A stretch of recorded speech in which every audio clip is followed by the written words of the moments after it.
성부와 성자와 성령의 이름으로 아멘. 하늘을 우러러. 사랑하올 하나님 아버지 뜻 안에서 예수님과 어머니 하나 되신 성심의 용에 대어 기도드립니다.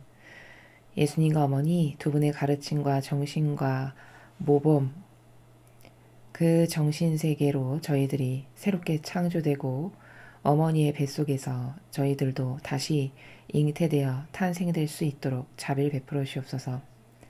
또한 매 순간 예수님과 어머니를 통한 그 두 분의 하나 되신 성심을 통해 아버지 뜻에 늘 의탁드리며 또 용해되기를 갈망하오니 사랑하는 아버지, 아버지께서 저희들의 내적이고 외적인 모든 것의 주체가 되어주시며 저희들을 다스려 주시고 이끌어 주시옵소서. 이 모든 기도 우리 주 예수 그리스도의 이름으로 기도드리나이다. 아멘. 성부와 성자와 성령의 이름으로 아멘. 안녕하십니까. 하느님의 뜻 선교의 피아수녀입니다. 자, 이제 성주간 화요일 복음 그리고 독서의 내용을 여러분들과 함께 학습해 보도록 하겠습니다. 2021년 3월 30일 성주간 화요일입니다. 제1독서 이사야서 49장 1절에서 6절까지의 말씀입니다. 섬들아 내 말을 들어라. 먼 곳에 사는 민족들아 귀를 기울여라. 주님께서 나를 모태에서부터 부르시고 어머니 뱃속에서부터 내 이름을 지어주셨다. 그분께서 내 입을 날카로운 칼처럼 만드시고 주님의 손그늘에 나를 숨겨주셨다. 나를 날카로운 화살처럼 만드시어 주님의 화살통 속에 감추셨다. 그분께서 나에게 말씀하셨다. 너는 나의 종이다. 이스라엘아 너에게서 내 영광이 드러나리라. 그러나 나는 말하였다. 나는 쓸데없이 고생만 하였다. 허무하고 허망한 것에 내 힘을 다 써버렸다. 그러나 내 권리는 나의 주님께 있고 내 보상은 나의 하느님께 있다. 이제 주님께서 말씀하신다. 그분께서는 야곱을 주님께 돌아오게 하시고 이스라엘이 주님께 모여들게 하시려고 나를 모태에서부터 주님 종으로 빚어 만드셨다.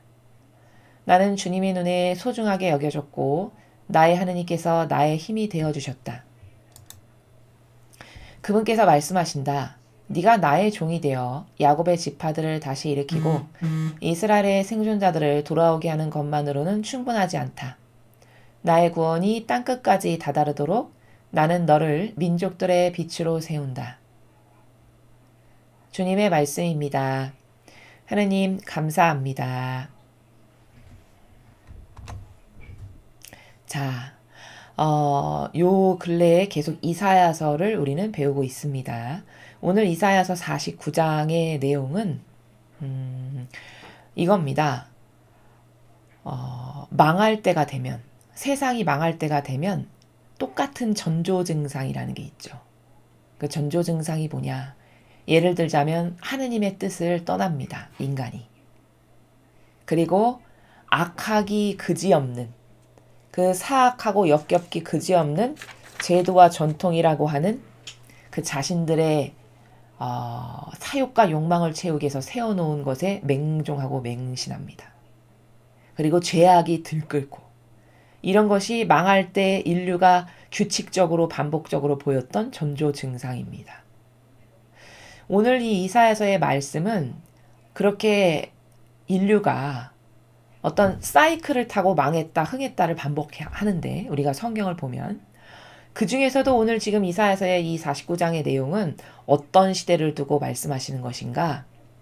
아직 도래하지 않은 새천년 왕국. 지금과 새천년 왕국에 우리가 교차점에 살고 있죠. 이제 앞으로 곧 도래하게 될 그 새천년 왕국을 두고 하신 말씀이다라는 겁니다. 그러면 어떻게 그렇게 확증할 수 있냐? 새천년 왕국이라는 것에 대해서 여기 예수님께서 이렇게 말씀하시죠. 나의 구원이 땅끝까지 다다르도록 그분께서 말씀하신다. 그분은 하느님 아버지세요. 하느님 아버지께서 예수님에 대해서 말씀하시는 것이죠. 네가 여기 내가라고 표현한 것은 예수 그리스도를 말씀하시는 겁니다. 즉 아버지께서 예수 그리스도께 대한 말씀을 증언하시는 것인데 네가 나의 종이 되어 야곱의 지파들을 다시 일으키고 이스라엘의 생존자들을 돌아오게 하는 것만으로는 충분하지 않다. 나의 구원이 땅 끝까지 다다르도록 나는 너를 민족들의 빛으로 세운다. 이렇게 말씀하셨어요. 그러면 여러분 생각해 보십시오. 지금 창세기 아버지께서 세상을 만드신 그때부터 오늘날에 이르기까지 그리스도의 구원이 온 인류의 땅끝이면 미치지 못하는 곳이 한 군데도 없는 곳이 땅끝이죠. 온 인류의 땅끝까지 다다랐던 적이 있었습니까? 성경 역사상 없었습니다. 다 이스라엘에 국한됐고 그 아버지께서 선택하셨던 이스라엘 그리고 소수의 그 백성에 국한되었던 내용이에요. 그런데 여기서는 땅끝까지 다다르도록 하시겠다고 하셨어요. 그럼 땅끝까지 다다르는 그때는 언제 오는 거죠? 새천년 왕국의 도래에서 아버지의 뜻을 그 진리만을 받아들여서 인류가 이것만이 옳습니다 하면 그때 땅끝까지 다다르게 된 거죠. 그러니까 아직 도래하지 않은 마지막 시대를 두고 예수님의 사명이 어떻게 완수되고 완성될 것인가 천년왕국에 가서에 대해서 말씀하시는 거라는 겁니다. 입증이 되죠. 또 나는 너를 민족들의 빛으로 세운다. 여러분 민족들이라고 하셨어요. 들. 그럼 이건 복수면서 온 인류를 말씀하시는 거죠. 온 인류의 빛으로 세우신다고 하신 거예요. 이스라엘에 오셨지 온 인류의 빛으로 세워졌던 적은 지금까지 단 한 번도 없었습니다. 성경 아버지의 역사에서 예수님께서. 심지어 이스라엘은 지금도 예수님을 인정 안 해요. 그쵸? 메시아요 그리스도라고 인정을 안 합니다. 그런데 여기서 예언하시고 선언하시기는 너를 민족들의 빛으로 세운다. 그럼 이건 온 인류 전체의 유일한 빛. 빛이라는 건 뭐죠? 참된 진실과 사실이라고 하는 이 진리. 이 변할 수 없는 완벽한 이 진실. 이게 빛이죠. 그 빛으로 예수님께서 인류에게 가르쳐 주신 그 아버지의 뜻, 그것을 세우시겠대요. 그럼 이것도 역시 아직 도래하지 않았네요. 즉 이것도 새천년 왕국이 돼야 완성될 수 있는 아직 완수되지 않은 내용이에요. 그렇죠? 근데 그렇게 세운다 하셨으니까 이건 반드시 될 일이죠. 이루어질 일이죠. 즉 다시 말하면 이 이사야서에 지금 선언하시는 내용은 ing 과정 중에 있고 완수는 아직 되지 않은 완성은 새천년 왕국이 되면 완성될 내용임을 여기 후미에서 우리가 확인할 수 있다는 겁니다. 자, 이렇게 이 예언을 분석할 수 있고요. 앞에부터 보시면 자, 섬들아 내 말을 들어라. 먼 곳에 사는 민족들아 귀를 기울여라. 자, 섬은 어젠가 그저께 그 이사야서에서도 말씀을 드렸죠. 바다의 가운데 조그맣게 솟아있는 섬들. 그건 작은 나라들이에요. 하나의. 그런 작은 나라들, 전 인류에 있는 그런 소소한 작은 나라들도 내 말을 들어라. 또 먼 곳에 사는 민족들아. 민족들, 전 인류. 그쵸? 그 전 인류야. 그 전 인류의 아버지의 자녀들아. 귀를 기울여라. 귀를 기울이는 것은 이 보이는 육적 귀가 아니라 본질의 영혼의 귀, 그 영혼의 귀를 기울이거라 이렇게 말씀하시는 것이죠. 지금 이 말씀은 이사야 예언자의 입을 통해서 예수님께서 말씀하고 계신 거예요. 그렇죠? 주님께서 나를 모태에서부터 부르시고 여기 주님은 하느님 아버지시죠. 하느님께서 예수님을 모태에서부터 부르시고 어머니 뱃속에서부터 내 이름을 지어주셨다. 그렇죠. 성모님의 태안에서 잉태되셨고 천사가 와서 그 이름을 예수라 해라. 그분은 온 인류를 구원하실 구원자시다. 이렇게 말씀하셨잖아요. 그렇죠. 다 맞는 지금 증언을 하시는 거예요. 근데 예수님이 아직 태어나시기도 이전에 750여 년 전에 지금 이 예언을 하시는 거라는 겁니다. 놀랍게도. 너무나도 정확하게. 그리고 여기 보면은 먼 곳에 사는 민족들아 했으니까 전 인류이면서 동시에 누구를 두고 하시는 말씀이냐? 예수님을 구원자로 마지막 때는 자 이렇게 귀를 기울여라 내 말을 들어라 했으니까 아직까지도 이스라엘이 예수님을 구원자여 메시아로 인정을 안 하잖아요. 근데 마지막 때가 되면 이스라엘도 예수님을 구원자로 인정하게 될 거다라는 말씀이세요. 여기 지금 내포되어 있는 뜻이. 민족들은 그 마지막에는 예수님을 구원자여 그리스도로 인정할 이스라엘, 그 이스라엘까지도 두고 말씀하신 거다라는 겁니다. 그분께서 내 입을 날카로운 칼처럼 만드시고, 하느님 아버지께서 나의 입을 날카로운 칼처럼 만드시고 아버지의 손그늘에 나를 숨겨주셨다. 손그늘에 이렇게 숨겨놓으셨다는 거예요. 하느님의 손그늘에 예수님을. 왜? 특별한 뜻이 있으셔서. 아버지께서 예수님을 통해서 이루고자 하시는 특별한 뜻이 있으셨기 때문에 손그늘에 이렇게 숨겨두신 거죠. 나를 날카로운 화살처럼 만드시어 주님의 화살통 속에 감추셨다. 화살은 뾰족하고 쏴서 날아가면 정확하게 목표를 맞추죠. 화살이라는 것의 특징이, 즉 다시 말하면 화살통 속에 감추시고 화살처럼 만드셨다는 것은 예수님께서 목적하는 바는 무엇이든지 반드시 이루신다라는 뜻이에요. 아버지의 뜻이 원하시는 목적하는 바. 그리고 화살통 속에 감춘 이 화살은 공격성 무기죠. 즉 이렇게 악과 싸우는 공격성의 무기와 같은 사명을 와서 행하실 거고, 그렇게 목적하는 바는 무엇이든지 그걸 맞춰서 명중시키는 이런 화살과도 같은 정의를 세상에 오셔서 예수님께서 구현하실 것을 이렇게 비유를 들어서 말씀하신 거다라는 겁니다. 날카로운 칼도 같은 나라예요. 날카롭고 예리한 칼날, 적을 죽이는 아주 핵심적인 공격성의 무기죠. 이렇게 날카롭다라는 것은 그 정의가 빈틈이 없어가지고 이 지상에 와서 마귀 세력과 싸울 때 주님의 그 완벽하신 날카로운 정의가 바리사 율법학자를 공격하실 때를 보세요. 그 논리적 체계가 빈틈이 없어서 어떤 이런 방구 토시를 하나 붙일 게 없죠. 바로 이런 날카로운 칼, 이런 칼날처럼 마귀와 악과 싸우실 그분의 사명을 말씀하신 거다라는 겁니다. 그분께서 나에게 말씀하셨다. 즉 아버지께서 말씀하시기를 너는 나의 종이다. 이스라엘아 너에게서 내 영광이 드러나리라. 자, 여기서 종이다 하면 아주 충직한, 그리고 반드시 목적한 바를 이루는 이런 종이에요. 근데 예수님께서 정말 그러셨죠. 아버지 뜻에 너무 충직하셨고 목적한 바는 반드시 이루시는 종이셨단 말이죠. 또 이스라엘아 너에게서 내 영광이 드러나리라. 이 말씀은 무슨 뜻일까요? 즉 예수님께서 오셔서 고생을 하셨지만 이스라엘에게서 영광이 드러나지를 않았어요. 그 민족이 끝내 회개하거나 뉘우치지 못해가지고 결국에는 이스라엘에 오셨는데 개인적으로 사명을 완수하셨지만 끝내 이스라엘은 예수님을 받아들였거나 회개했거나 뉘우치거나 이렇게 해서 아버지의 영광을 드러내질 못했죠. 근데 너에게서 내 영광이 드러나리라. 그럼 언제? 결국 마지막에는 이스라엘이 예수님을 인정하게 될 때, 그럴 때 아버지의 영광을 드러내게 될 거다. 그러니까 이것도 역시 마지막 시대를 두고 하신 말씀임을 알 수 있죠. 그러나 나는 말하였다. 나는 쓸데없이 고생만 하였다. 허무하고 허망한 것에 내 힘을 다 써버렸다. 그러나 내 권리는 나의 주님께 있고 내 보상은 나의 하느님께 있다. 그렇죠.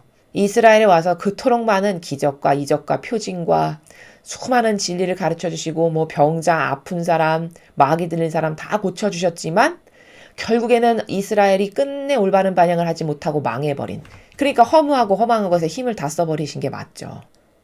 고생만 하신 거죠. 육적으로 봤을 때는, 유물론적으로 이론적으로 봤을 때는 맞죠. 근데 그러나 하신 이 후미의 말씀은 본질의 나라에서 말씀하시는 거예요. 이 앞에는 형상적으로 봤을 때는 쓸데없이 헛고생만 한 것 같고 허무하고 허망한 것에 힘을 다 써버리고 괜히 돌아가시기만 한 이런 결과물처럼 보이지만, 그러나 본질의 나라에서 나의 권리는 내 아버지 주님께 있고 내 보상은 나의 하느님께 있다. 이 말씀은 무슨 말씀이세요? 나는 사명을 다 완수했다. 아버지의 뜻을. 그러니까 그 모든 권리와 보상을 나의 아버지께서 다 나에게 주신다라는 말씀을 하시는 것이죠. 이제 주님께서 말씀하신다. 그분께서는 야곱을 주님께 돌아오게 하시고 이스라엘이 주님께 모여들게 하시려고 나를 모태에서부터 주님 종으로 빚어 만드셨다. 야곱과 이스라엘이라고 하는 주님의 백성들, 꼭 국지적인 어떤 이스라엘만을 두고 말씀하시는 것이 아니라 하느님께 속한 백성들, 그걸 야곱, 이스라엘 이렇게 말씀하신 것이죠. 그들 모두를 하느님 아버지께 모여들게 하시려고 다 와서 아버지의 뜻만이 맞습니다, 옳습니다, 인정하고 이렇게 다 모여들게 하시려고 예수님을 모태에서부터 종으로 빚어 만드셨대요. 그렇죠. 성모님의 모태에서 여기 종이라고 하신 건 사명적으로 봤을 때 종이죠. 1대1의 개인적인 영성의 관계에선 아들이시지만 사명적으로는 종이다 이렇게 표현을 하신 거예요. 그렇게 종으로 빚어 만드셨다. 나는 주님의 눈에 소중하게 여겨졌고 나의 하느님께서 나의 힘이 되어주셨다. 아버지께서 힘이 되어주셨다. 즉 이 말씀은 본질의 나라의 내면은 다 성심으로 가득 차 계신 예수님의 그 영적인 상태. 그래서 늘 아버지랑 떠나본 적이 없이 분리된 적이 없이 불가분의 관계로서 완전히 하나 되어서 예수님께서 뭐를 행하신 것은 곧 아버지께서 행하신 것이 되는 이 나라. 그게 바로 나의 힘이 되어주셨다. 즉 이겨주시고 이루시는 모든 것은 다 아버지께서 하시는 것이다. 예수님 안에 계시는 이 나라고 주님의 눈에 소중하게 여겨졌고 아버지 눈에 소중하게 여겨졌다. 이것은 인성의 그리스도를 말씀하시는 거예요. 실제로 그랬죠. 세례 받으실 때 이는 내 마음에 드는 아들. 내가 선택한 아들이 너희는 그의 말을 들어라. 이게 바로 소중하게 여겨졌다는 증거지 뭡니까? 그렇죠? 이렇게 다 이건 퍼펙트하게 이 예언은 정말 이사야 예언자의 입을 통해서 말씀하시는 이 예언은 참되고 바르고 퍼펙트함을 우리가 이렇게 후대에 사는 우리가 하나하나 다 검증하고 입증이 가능합니다. 그분께서 말씀하신다. 네가 나의 종이 되어 야곱의 지파들을 다시 일으키고 이스라엘의 생존자들을 돌아오게 하는 것만으로는 충분하지 않다. 예수님께서 사명적으로 아버지의 종이 되셔서 야곱의 지파들을 일으키고 이스라엘 생존자들을 돌아오게 하는 것. 이걸로는 충분하지 않대요. 자, 이것은 바빌론으로 유배 갔던 이스라엘 사람들이 다시 돌아왔죠. 그렇죠? 돌아왔습니다. 본국으로. 3번의 3차에 걸쳐서 귀환을 했죠. 그런데 그걸로는 충분하지 않다 이렇게 말씀하셨어요. 그럼 이거는 예수님이 탄생하시기 이전의 일이잖아요. 이스라엘의 생존자들과 야곱의 지파들이 다시 돌아온 것은. 그쵸? 근데 지금 이 예언은 전반적으로 무슨 말씀이시냐? 그 예수님 탄생 이전의 과거를 말씀하시는 게 아니라 앞으로 오실 예수님께서 어떤 분이시고 그분이 무슨 사명을 어떻게 이루실지에 대해서 말씀하시는 거예요. 그러니까 이런 과거에 예수님 탄생 이전에 3차에 걸쳐서 귀환한 그것에 포커스를 맞춰서 이해하면 잘못됐다는 거죠. 시간의 지금 여기서 말씀하시는 이 시간의 의미가 과거에는 그랬는데 그것만으로는 절대 충분하지 않고 아버지께서 원하시는 것은 무엇이다?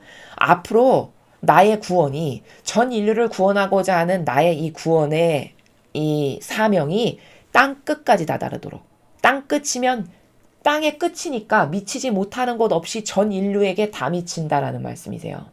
그렇게 전 인류에게 다 미쳐서 다 영향력을 받지 못하는 곳은 단 한 군데도 없는 이렇게 영향력을 다 받아가지고 그들이 구원될 수 있게끔 모든 인류에게 기회가 주어지고 그리고 또 그들의 빛으로 민족들이니까 전 인류의 빛으로 세운다. 이 진리, 이 참된 진실과 사실을 하고는 이 아름다운 신적 질서와 정신세계를 온 민족들이 이것이 정말 진짜구나. 우린 이것을 따라야 비전이 있고 희망이 있고 이게 유일한 우리들의 절대적 가치입니다라고 이렇게 인정해서 다 그것을 따르는 그때가 될 때까지 나는 충분치 않고 만족하지 않는다. 이 말씀이시죠. 그럼 이 후미의 말씀을 통해서 이것은 예수님이 그 당시에 이스라엘에 오셔서 하셨던 것에 국한해서 보기에는 포커스가 맞질 않아요. 여기서 쓰신 단어의 정신세계의 나라가.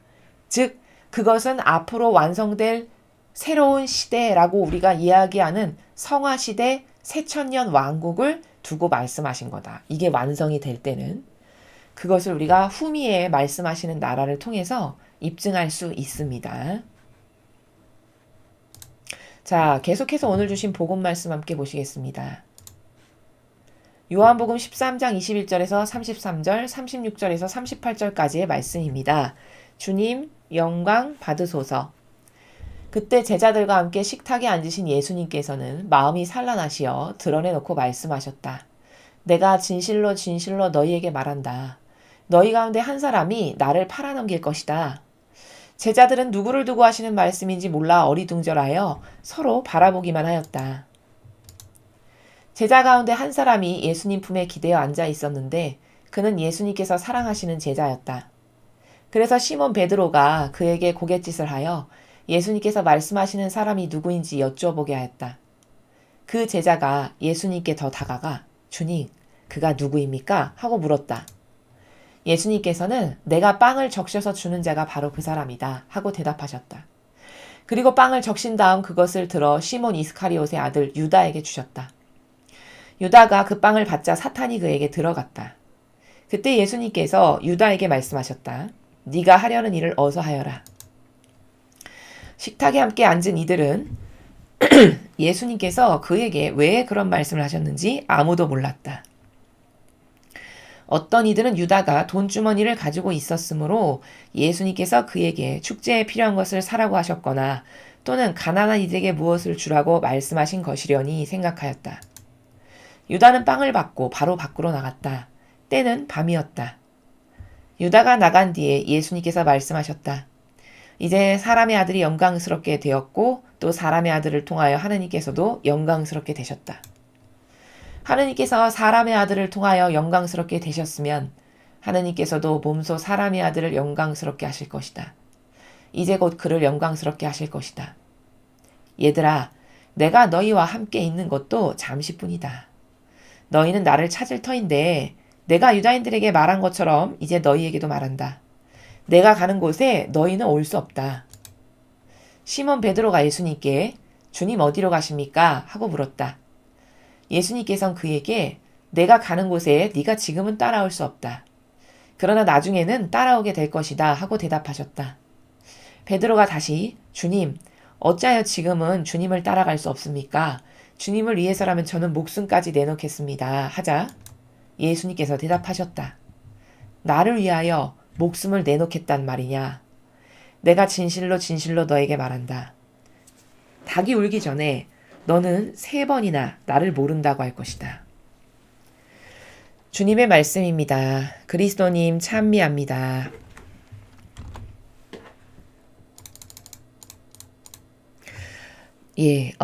지금 요한복음을 여러분 함께 보셨습니다. 중요한 핵심 부분만 짚고 넘어가도록 하겠습니다. 첫 번째 21절에 보시면요. 마음이 산란하시어 드러내놓고 말씀하셨다 이렇게 쓰여 있거든요. 이제 돌아가실 때가 가까이 오시는 것을 아시는 것이죠. 영감이. 근데 여기 보면은 제자들과 함께 식탁에 앉으신 예수님께서는 마음이 산란하시어 드러내놓고 말씀하셨다. 자, 저 산란하시어가, 그러니까 이 성경이요. 이교도의 교회와 이 수천 년 동안 우리도 모르게 조금씩 변질시켜 왔기 때문에 사실 여기 매일미사 책에 나와 있는 이 성경을 보는 것에는 많은 제약이 있습니다. 올바르게 이해하는 데 있어서. 그래서 우리는 제가 예전에도 말씀드렸지만 변질되지 않은 좀 오래되어도 본질에 가까운 성경을 반드시 복원을 해야 되는 게 중요한 일인데요. 어쨌든 여기서 이 산란하시어라는 단어의 어휘가 마치 내가 이걸 피하고 싶은데 참 괴롭다 뭐 이런 나라로 이해하시면 그건 곡해해서 이해하시는 거라는 겁니다. 제가 가끔 그나마 좀 덜 변질된 킹 제임스 성경이라는 것을 여러분에게 덧붙여서 설명을 드리는데요. 이 같은 복음 13장 21절을 보면 킹 제임스 성경에는 영이 괴로우시어 이렇게 되어 있습니다. 예수님의 영이 괴로우셔서 이렇게 되어 있어요. 이 같은 부분이. 그럼 그건 무슨 말씀이세요? 영이라는 건 영혼이죠. 예수님의 영혼께서 앞으로 자신에게 닥쳐올 것들에 대해서 고통스럽고 괴로우시다는 거예요. 곤혹스러우시다? 요 정도로 표현하는 게 적합하네요. 왜 그러실까요? 자, 여러분 생각해 보세요. 지금 제자들이 미숙하죠. 아직 영적으로 완성도 안 돼 있고 말도 잘 못 알아들어요. 심지어 여기 대화하는 걸 보면 예수님 말씀도 잘 못 알아듣는 수준이었어요. 이때. 그리고 다 미숙하고 아직 인간적인 것도 다 남아있고, 그래서 오죽하면 돌아가시고 났는데 고기 잡으러 가고 공동체가 다 산산조각 나죠. 이런 것을 다 아실까요? 모르실까요? 제자들의 이런 현재 상태를 아시겠죠. 그러니까 이런 미숙한 제자들에 대한 걱정.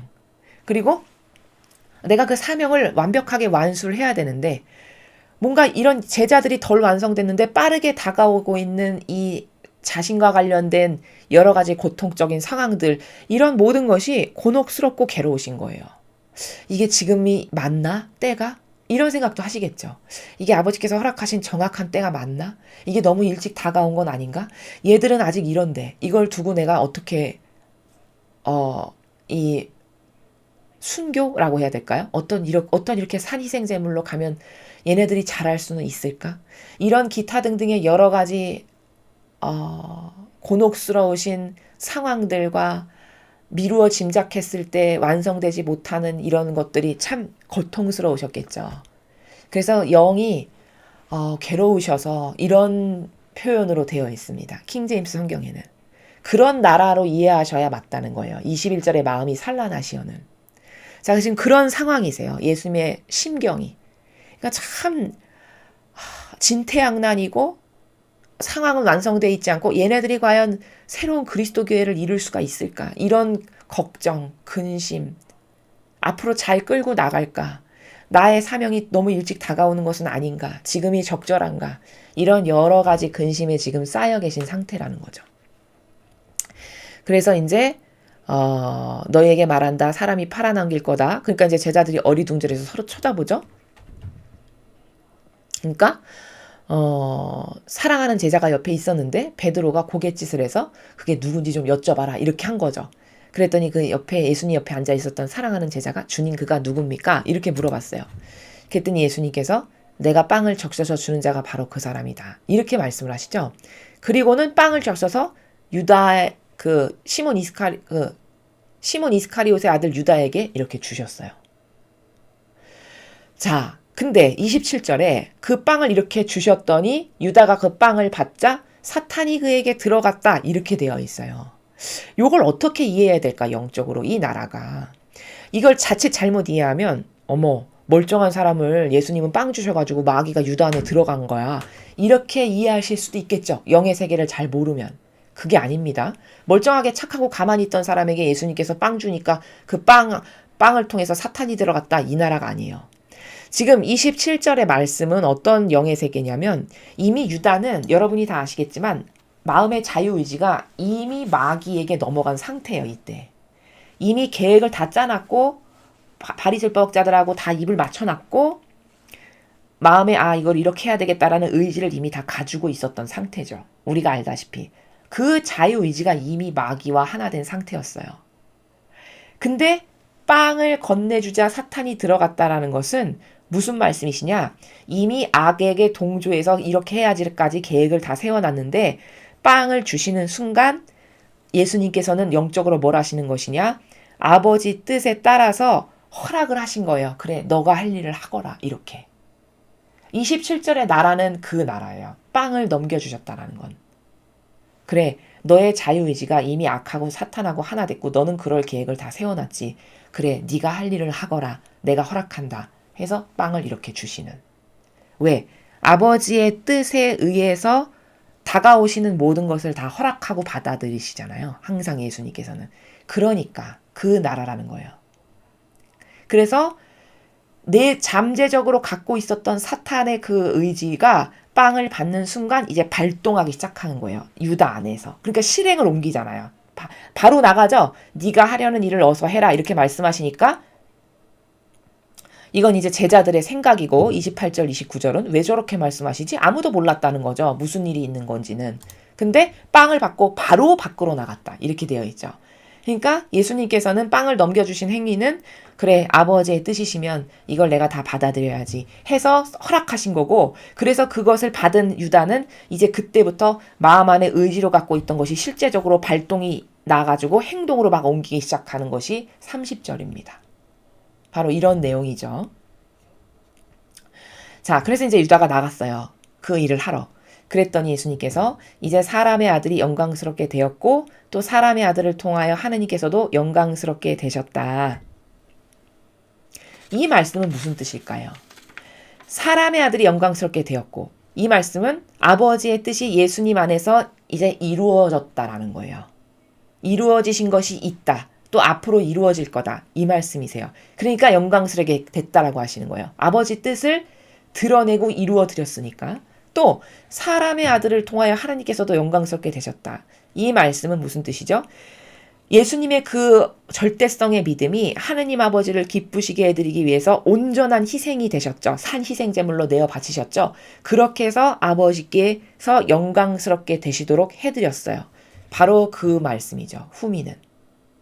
그래서 아버지의 뜻이 예수님 안에서 이루어진 것이 있어서 예수님께서 영광스럽게 되신 거고 또 예수님 아버지의 입장에서는 예수님께서 충직하게 아버지의 뜻을 이루어 드림으로써 아버지의 영광을 드러낸 이 나라를 이렇게 말씀하시는 거라는 겁니다.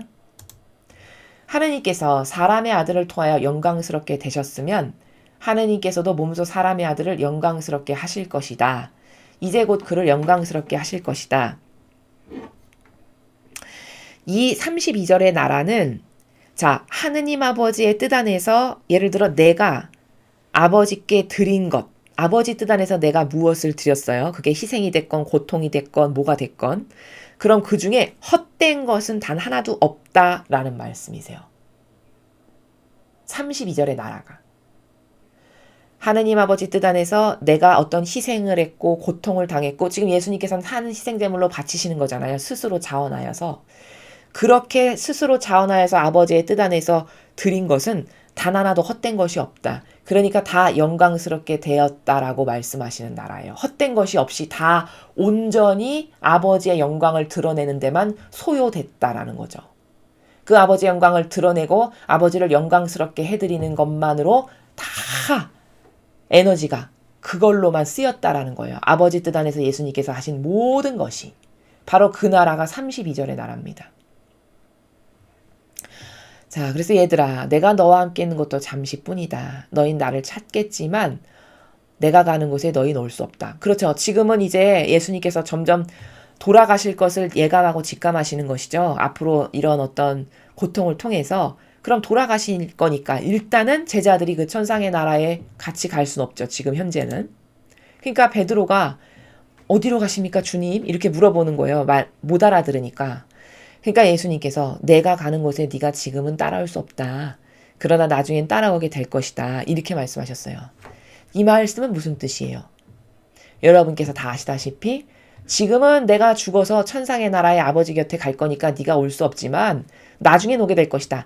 나중에는 너도 그 천상의 나라에 와서 구원이 될 거다. 라고 말씀하시는 것이죠. 또 나중에는 따라오게 될 거다. 나중에 베드로 사도가 이렇게 거꾸로 십자가에 못 박혀서 죽기를 자청하죠. 그렇게 해서 자기가 지금까지 불충했던 부족했던 것을 배상과 보속하는 마음으로 자원해서 그렇게 순교당하죠.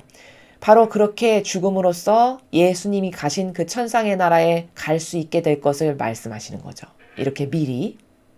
그러니까 베드로가 다시 잘 못 알아들어가지고 어째서 지금은 주님을 따라갈 수 없습니까? 전 주님을 위해서라면 목숨까지 내놓을 겁니다. 이렇게 이야기를 했어요. 그랬더니 예수님께서 아유 나를 위해서 네가 목숨을 내놓겠단 말이냐? 얘야 내가 진실로 말하는데 너는 목숨을 내놓기는커녕 닭이 울기 전에 너는 3번이나 나를 모른다고 할 거다. 그러니까 베드로 사도가 부족하기가 물론 성령의 영을 받고 제자들이 오순절 다락방 사건 이후에는 다 달라져가지고 막 가서 막 증언하고 순교하고 이렇게 됐죠. 근데 그 이전에는 이렇게 미숙했다고요.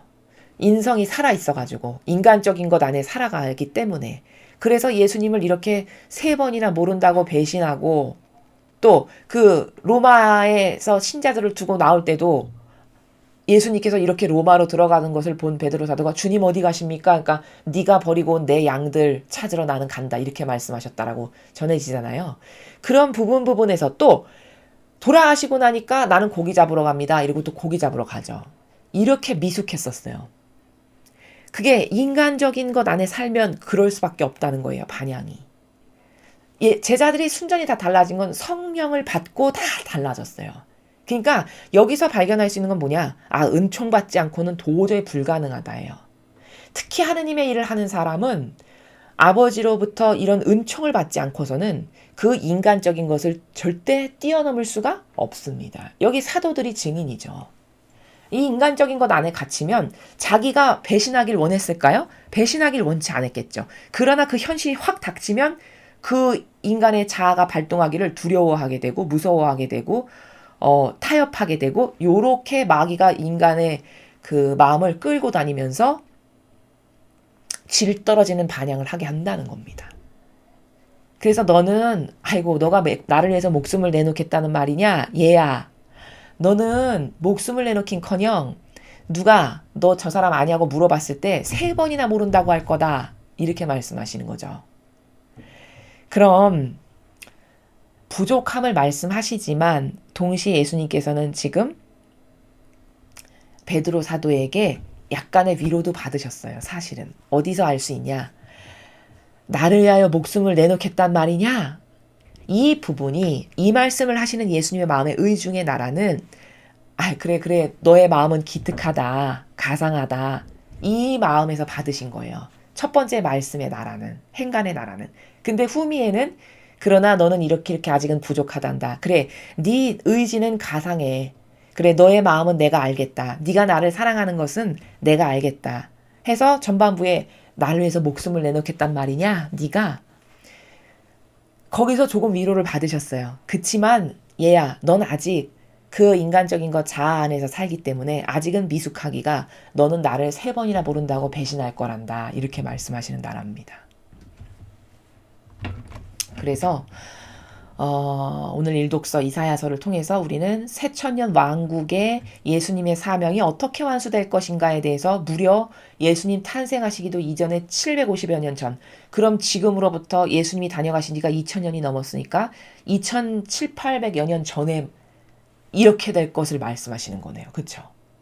이렇게 퍼펙트한 게 예언이라는 겁니다. 그리고 오늘 복음을 통해서는 그 예수님에게 유다라고 하는 사탄이 다가와서 이제 예수님을 팔아넘기는 이런 사명에 이제 산희생제물로 바쳐지는 결정적 역할을 참 남이 했으면 얼마나 좋겠습니까? 근데 동고동락하며 같이 먹고 자고 데리고 다녔던 제자, 그 제자를 통해서 이제 배신당하시는 일을 오늘 겪고 계십니다. 우리가 이 복음을 통해서 하나 발견할 수 있는 게 이겁니다. 그러면 도대체 예수님께 아버지께서는 왜 이런 모든 일을 허락하셨을까? 예를 들어 뭐 이렇게 제자한테 배신당하고, 그리고 보통 인간은 이런 잘못된 생각을 해요. 예수님께서 순환당하셨다. 뭐 십자가 지시고 가시관 쓰시고 십자가에 못 박히시고 돌아가셨고 채찍당하시고 이러면 보통 잘못 인지를 하면 그래도 예수님은 이렇게 신이시니까 좀 아버지께서 좀 봐주시고 좀 덜 아프시고 덜 힘드셨을 거야. 이런 이상한 생각을 할 수 있습니다. 그 예수님의 순환에 대해서. 근데 그건 엄청난 오해예요. 이런 모든 제자한테 배신당하고 그런 순환의 과정들도 여러분께서 그 순환에 대한 내용을 자세히 알고 싶으시면은 24시간 동안 예수님의 순환을 적은 책이 있어요. 순환의 시간들이라는 책인데 그 책에 보면 예수님께서 당하신 고통과 순환이 얼마나 디테일하고 상세한지를 알 수 있어요. 거기 다 나오거든요. 요만큼도 봐주시는 나라가 없어요. 하느님 아버지께서. 그럼 왜 그렇게 하셨을까라는 거죠. 그것은 완벽한 배상과 보속이 되게 하기 위해서예요. 흠결사항이 결격 사유가 없게끔. 그래서 그 예수님께서 행하신 이런 배상과 보속이 천상의 나라에서 그 어떤 마귀도 보십시오. 아버지가 도와주셔서 이렇게 쉽게 배상과 보속했는데 이게 어떻게 인류를 구원할 값어치가 됩니까? 이런 마귀가 이런 방구 이런 이의제기를 할 수 없게끔 이런 완벽한 배상과 보속이 되게 하기 위해서 아버지께서는 예수님께 조금도 유예를 주시거나 도와주시거나 봐주시거나 한 나라가 없다는 거. 이걸 반드시 똑바로 깨달아야 됩니다. 정말 우리랑 똑같이 처절하게 인성을 게다가 지니고 계셨기 때문에 고통을 느끼시잖아요. 인간의 육의 고통까지도.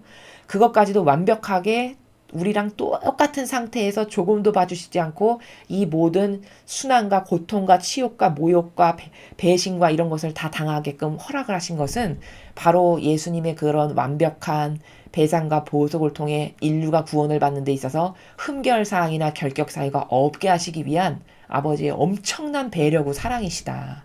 이런 것을 또한 반드시 이 순환의 이 성시간을 우리가 지금 보내면서 알아야 될 사항이다라는 것을 여러분들에게 말씀을 드립니다. 그러니까 우리는 아버지와 예수님과 어머니께 정말 엄청난 감사와 사랑과 그 어떤 말로도 다 갚을 수 없는 이런 우리가 받는 이런 엄청난 사랑은 이런 아버지의 배려는 참 받을 가치라고는 전혀 없는 인류에게 주어지시는 하해와 같다라고 할까요? 세상적 표현으로 하면 가늠할 수 없는 사랑입니다. 그것에 대해서 감사할 줄 아는 그런 양심 바르고 정직한 우리들이 되어야 할 것입니다. 이상으로 2021년 3월 30일 성주간 화요일 복음회설을 마치겠습니다. 감사합니다.